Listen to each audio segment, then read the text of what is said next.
e Louise Ailit në Big Brother VIP Albania 5 nisi me kontestime që në minutat e para nuk pati një moment të qetë adaptimi dhe as ndonjë hyrje ceremoniale, që në kontaktin e parë me banorët u ndjeni tension i menjëhershëm, sidomos në raport me Rogertin, një nga figurat më të forta të këtij sezoni. Gjatë hyrjes, Luizi u përfshi në një fjalim të drejtë për drejtë me Rogertin, ku tha një nga fjalit më të forta të 24 orëve të para. Kur vdes dikush, shkon dhe merret i malli Zot me të. Ata që e lëkëtu e vuajnë, është e njëjta gjë si me ty. Kur je budall ti ke kryer punë, po vuajmë ne që të kemi këtu. Kjo deklarat krijoi një ndarje të menjëhershme mes banorëve. Rogerti u duk qartazi i irrituar dhe më vonë u dëgjua duke thënë se Luizi e ka përfunduar Big Brotherin e tij dhe se tani është koha që të tjerë të shkëlqejnë. Pas hyrjes në darkë, Luizi e zhvendosi vëmendjen tek njëra nga raportet më të komentuara në shtëpi, marrëdhënia mes Mirit dhe Selinës. Në një bisedë kokë me Mirin, ai vuri Mirin përballë pyetjeve direkte, pa i lënë hapësirë shmangeve. Ke thënë 2 variante ndaj po të pyes. Kam parë që të ka pëlqyer si vajzë, s'kam ardhur të ndaj me gruan, nuk jam budalla. E ke si vajzën tënde apo jo? Miri tentoi ta ul tensionin duke e shprehur se gjithçka ishte si në fillim dhe se Selinën e sheh vetëm si vajzën e tij. Megjithatë, Luizi nuk u mjaftua me kaq dhe këmbuli në qartësi, duke kthyer këtë bisedë në një nga momentet më të diskutuara të mbrëmjes. Gjatë natës tensioni kaloi nga fjalët tek veprimet. Rogerti mori valixhen dhe shkoi drejt shtratit të Luizit, duke bërë zhurmë dhe duke e goditur për ta zgjuar. Veprimi u pasi një provokim i hapur. Banorët e tjerë u zgjuan dhe situata u mbush me nervozizëm, por Luizi nuk reagoi. Nuk pati përplasje direkte dhe as debat të hapur në atë moment, gjë që e la situatën pezull.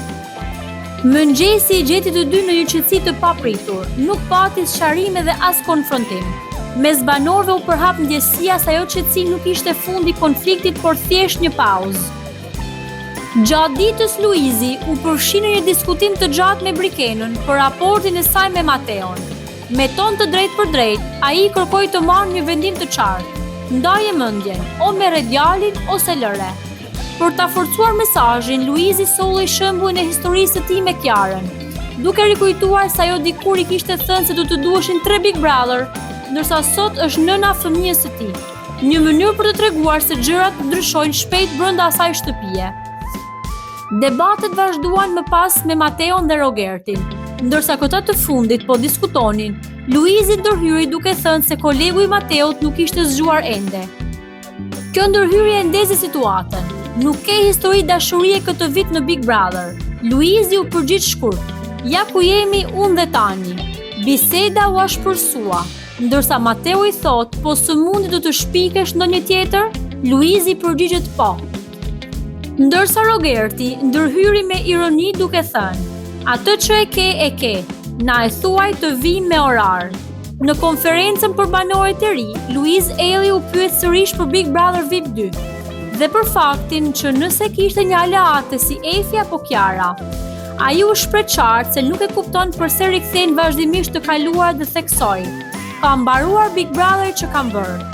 Kur Brikena tha se mund të ishte si Olta Gixhari për të në këtë lojë, Luizi u shpreh pa hezitim. Në qoftë se sheh veten si Olta Gixhari, atëherë tregon që ki dal vet jashtë. Në qoftë se i Olta, unë të qes jashtë.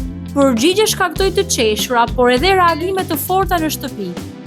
Brenda 24 orëve, hyrja e Louise Ailit kishte mjaftuar për të ndryshuar atmosferën, për të nxjerrë tensione të fshehura dhe për të vënë banorët pranë deklaratave që deri në atë moment ishin shmangur. Edhe pse hyrja e tij është e përkohshme dhe pritet të zgjas vetëm pak ditë, ndikimi i këtyre 24 orëve të para ka lënë gjurmë të qarta në lojë dhe ka rritur ndjeshëm interesin e publikut për të parë këtë edicion.